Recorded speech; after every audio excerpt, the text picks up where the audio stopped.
minta terima kasih lah sama Pak Jokowi, Pak Presiden. Biar ada kemajuan di kampung kami. Terima kasih banyak Pak Jokowi gitu. Jokowi sebut Danau Toba ada F1 Powerboat, Mandalika ada MotoGP, Jakarta ada Formula E. Tapi kok cuma Formula E yang buntung? Tanya kenapa? Sebuah event yang sangat seru sekali dan saya juga baru pertama kali melihat F1 Powerboat ini dan kita harapkan event-event internasional ini bisa membangun brand setiap daerah. Di sini di Danau Toba ada F1 Powerboat, nanti di Mandalika ada MotoGP, di Jakarta ada Formula E, nanti di Mandalika ada Superbike. Saya kira ini akan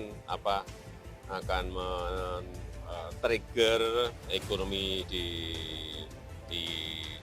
daerah. Sangat bagus sekali. Yang dirasakan manfaatnya. Ya Toba kan jadi terkenal Pak. Oke lah pokoknya Toba. Terima kasih Pak Jokowi. Awalnya kita merasa event ini adalah hal yang biasa. Tetapi dengan adanya iklan-iklan yang beredar membuat penasaran yang sangat tinggi. Sehingga antusias kami harus datang ke sini. Dan ternyata hari ini terbukti kemewahan-kemegahan yang telah ditunjukkan, bahkan seluruh Indonesia, bahkan dunia hadir. Dan kita sangat berterima kasih dengan adanya event ini. Kita bangga, masyarakat bangga.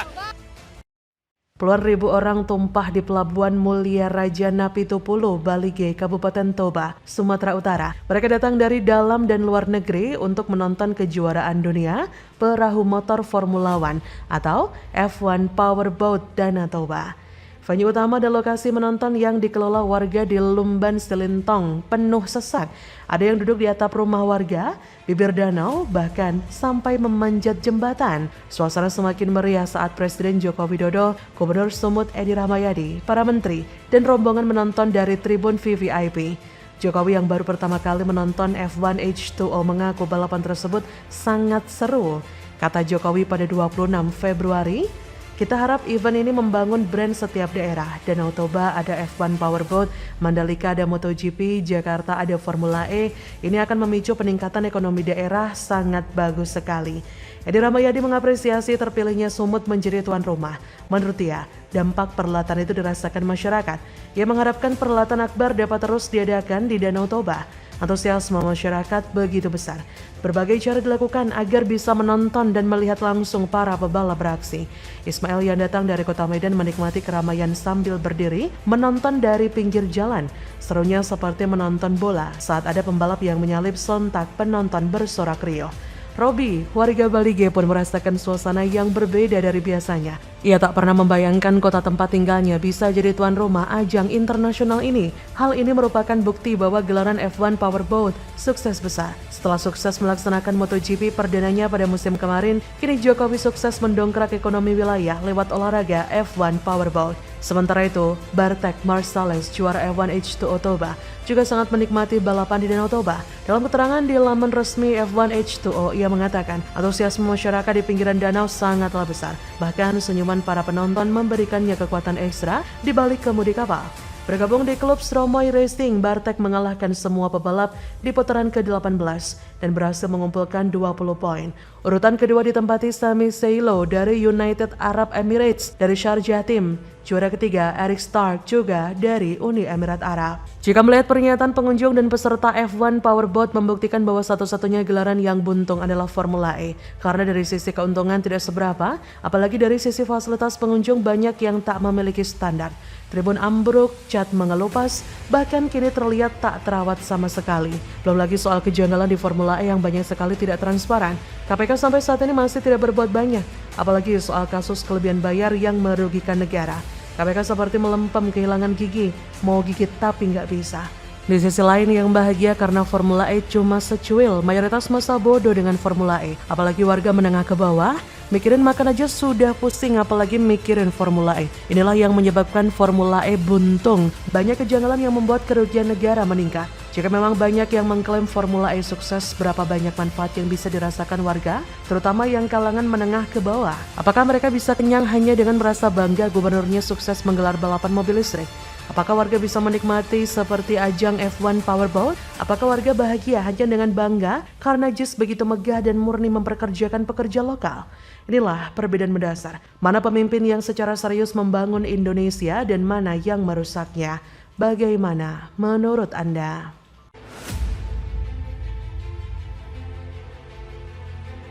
Yang terkait dengan kemiskinan itu di Kampung Apung ternyata juga salah satu faktornya mereka tidak menerima bantuan sosial atau bansos selama bertahun-tahun. Itu bagaimana Pak di Kampung Apung Muara Baru Pak?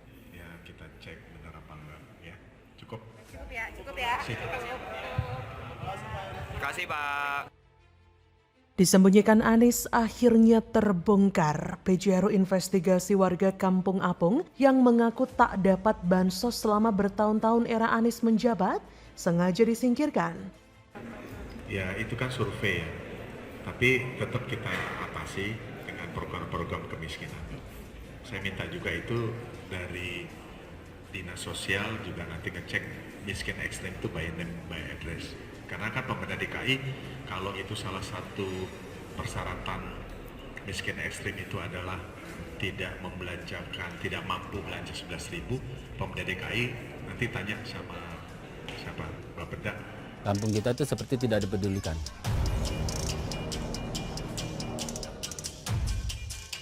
Saya bilang kalau Bapak nggak mau repot, nggak usah naik jadi jabatan ini, jabatan itulah. Nggak usah diajarin Pak, kalau mau dijual mah saya jual bisa. Kalau menjadikan rumah manusia, rumah yang bagaimana yang paling sesuai? Ya kan? Dan ingat, kalau dia menjadi rumah manusia, potensi kebencanaan dari banjir alami, kesehatan, lingkungan, kehidupan akan. Saya bukan apa-apa khawatir kalau misalnya nanti makin lama banyak rumah, makin banyak anak-anak.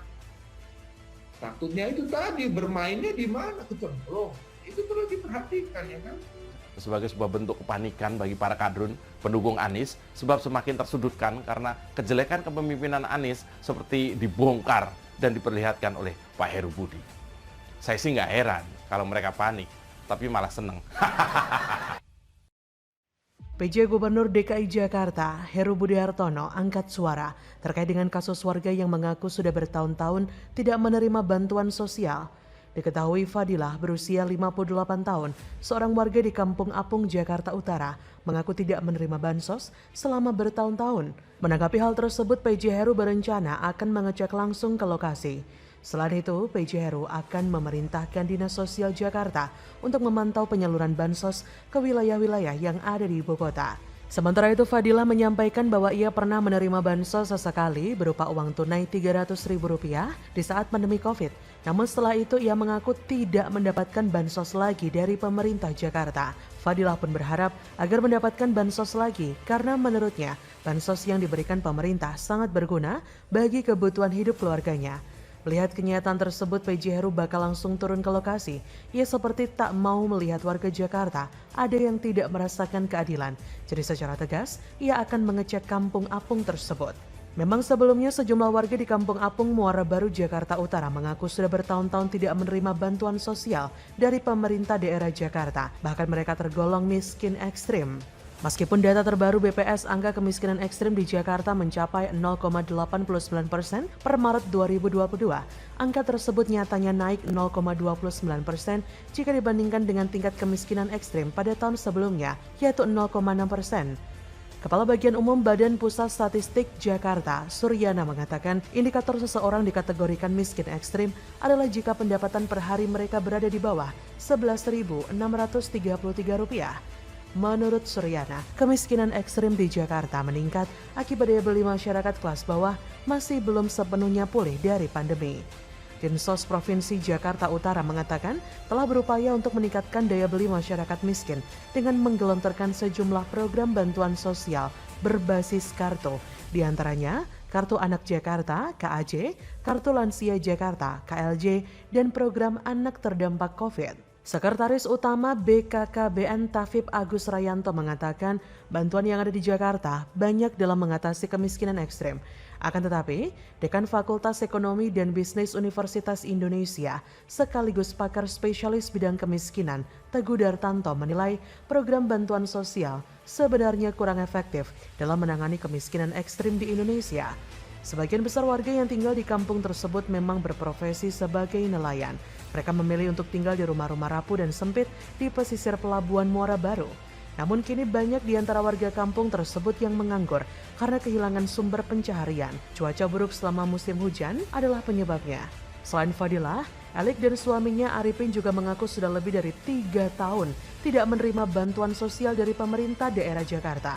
Pada sekarang mereka sangat membutuhkan uang untuk membangun kembali rumah apung mereka yang roboh terbawa arus banjirop. Selain membangun rumah, mereka juga kesulitan membiayai uang sekolah kedua anak mereka yang masih duduk di bangku SD, sementara yang paling kecil masih berumur 2 tahun. Arifin mengatakan dia dan istrinya merasa bingung karena tidak pernah mendapatkan bansos dari pemerintah, sedangkan tetangga-tetangga mereka banyak yang menerima tunjangan tersebut. Mereka sudah mencoba untuk bertanya ke kantor kelurahan, namun mereka diminta bertanya langsung ke Pemprov Jakarta. Menurut Elik, bantuan sosial hanya bisa membantu mereka bertahan selama 4 hari. Soalnya, ongkos sekolah yang terus bergulir dan biaya untuk kebutuhan sehari-hari semakin meningkat. Maka dari itu, PJ Heru langsung akan mengatasi masalah kemiskinan dan warga yang belum mendapatkan bansos. Saya yakin PJ Heru akan memberikan keadilan yang nyata bagi warga Jakarta, terkhusus warga Kampung Apung, agar kesejahteraan warga tidak tercapai cuma hanya karena kepentingan para oknum penguasa saja. Bagaimana menurut Anda?